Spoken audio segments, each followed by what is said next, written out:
This guy thought Homer's jacket was a knockoff, but when he took a closer look, it turned out to be real. He immediately snapped a photo and posted it on Facebook. Homer felt like he finally found a way to shake off his dorky image. He strutted into Moe's Tavern to show off, but no one there cared about his outfit.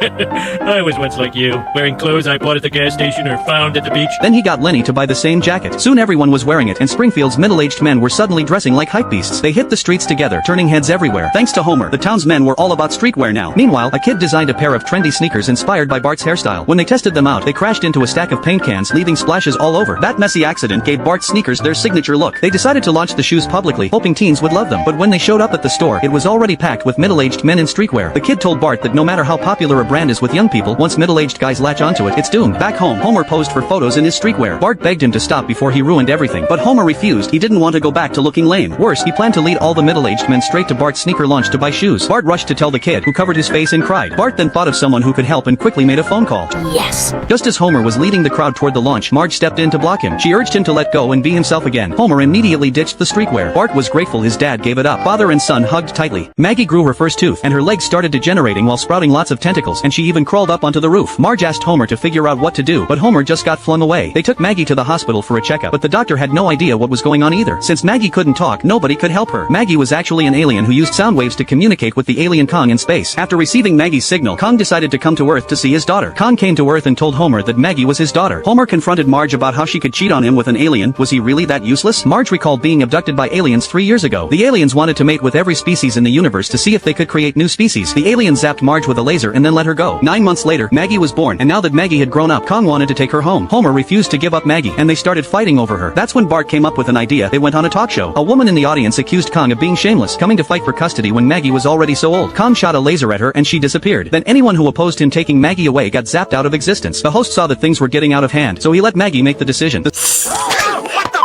Get the baby off, son of a... Scene turned into complete chaos, but in the end Maggie chose to stay with the Simpson family. Now Maggie had not only grown teeth, but could also talk. Very well, I'll drive.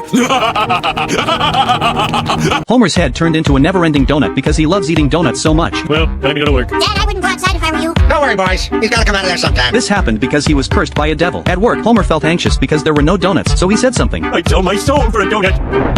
That can be arranged. The next second, Devil Flanders appeared in front of him. He told Homer that all he had to do was sign his name on a contract and he would have donuts. So Homer eagerly signed his name. Burns watched through surveillance and asked Smithers who that guy with goat legs was. Prince of Darkness, sir. He's your 11 o'clock. After signing the contract, a little devil brought Homer a donut. But remember, the instant you finish it, I own your soul for... Upon hearing this, Homer immediately stopped before taking the last bite of the donut. That meant as long as he didn't eat the last bite of the donut, he wouldn't go to hell. That was great, but I'll see you in hell yet, Homer Simpson.